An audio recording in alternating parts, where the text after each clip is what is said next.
हमारे Facebook page animated स्टोरिया में आपका स्वागत है। दोस्तों, अगले एपिसोड के लिए लाइक का टारगेट 100 है।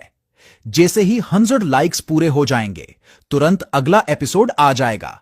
तो अगर आपको जल्दी से अगला एपिसोड चाहिए तो वीडियो को अभी लाइक करें। भद्रा और ध्रुव की मुट्ठियों के टकराते ही दोनों को एक तेज झटका महसूस हुआ, जिसमें ध्रुव को अपने कंधों पर भी काफी असर महसूस हुआ। उसे अपनी बाह में शक्तियों की एक ऐसी झंझनाहट समझ आई जिसके चलते उसके गले से हल्की चीख निकल गई। इस दौरान ध्रुव के शरीर में बना शक्तियों का हीरा भी जोर जोर से कांपने लगा और उसमें से शक्तियां लगातार बाहर निकलने लगी। तभी ध्रुव ने महसूस किया कि उसके शक्तियों के बवंडर में आराम करती रूहानी जगह अचानक से खुल गई और उसमें से ढेर सारी दिव्य रोशनी बाहर निकलकर ध्रुव के शक्तियों के रास्ते पर पहुंच गई। इसके तुरंत बाद ध्रुव के हाथों में जलती दिव्य रोशनी और ज्यादा बढ़ने लगी और वो इतनी ताकतवर हो गई कि उससे भद्रा का शक्ति कवच कड़कड़ाने लगा।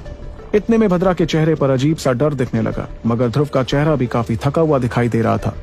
दरअसल इतनी दिव्य रोशनी इस्तेमाल करने की वजह से उसे अपनी बहुत सी शक्तियों के साथ साथ ढेर सारी अंदरूनी शक्ति भी इस्तेमाल करनी पड़ी।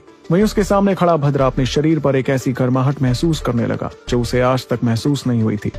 उसने देखा कि शक्ति कवच पर जैसे ही हरे रंग की रोशनी लिपटी तो अचानक से उसकी स्किन जलकर लाल होने लगी। इस बात के चलते भद्रा ने मनी मन खौफ के मारे कहा, आखिर ये दिव्य रोशनी कितनी ताकतवर है। ये कहते वक्त भद्रा के चेहरे पर काफी गुस्सा भर आया, क्योंकि वो ज्यादा ताकतवर होने के बावजूद मुकाबला खत्म नहीं कर पा रहा था और ये सब सिर्फ हो रहा था उस हरे रंग की दिव्य रोशनी की वजह से। भद्रा ने पहले भी महसूस किया था कि वो जब भी ध्रुव पर ताकतवर हमला करने को होता तो दिव्य रोशनी तुरंत आगे आते हुए ध्रुव को बचा लेती। इसलिए भद्रा अपनी ताकत का फायदा नहीं उठा पाया और ये मुकाबला इतनी देर तक चलता रहा। मगर एक पल पहले भद्रा ने अपनी ढेर सारी ताकत लगाकर ध्रुव पर हमला किया था और ध्रुव की दिव्य रोशनी ने एक बार फिर वो हमला भी नाकाम कर दिया। इस बात के चलते भद्रा एक अजीब सी मजबूरी महसूस करने लगा जो उसे बिल्कुल पसंद नहीं आ रही थी।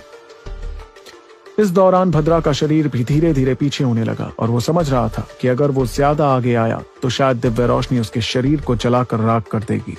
वहीं भद्रा के शक्ति कवच पर लिपटी दिव्य रोशनी से वो फिलहाल हरे रंग की रोशनी में लिपटा एक इंसान दिख रहा था जो जलकर राख होने से काफी घबराने लगा।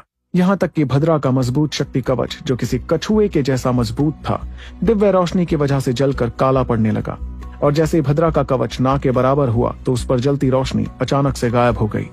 ये देखकर पसीने से तरबतर हुए भद्रा ने एक चैन की सांस ली, क्योंकि अगर वो रोशनी कुछ पल जलती रहती तो शायद भद्रा जलकर राख बन चुका होता। फिर भद्रा ने दांत पीसते हुए अपनी नजर ध्रुव की तरफ की और जैसे ही उसे देखा कि ध्रुव की शक्तियां पहले के मुकाबले कम हो गई थी तो उसके चेहरे पर एक शैतानी मुस्कुराहट तैर गई। मगर इसके पहले कि भद्रा इस मौके का फायदा उठाता, अचानक से उसके चेहरे पर खौफ दिखने लगा।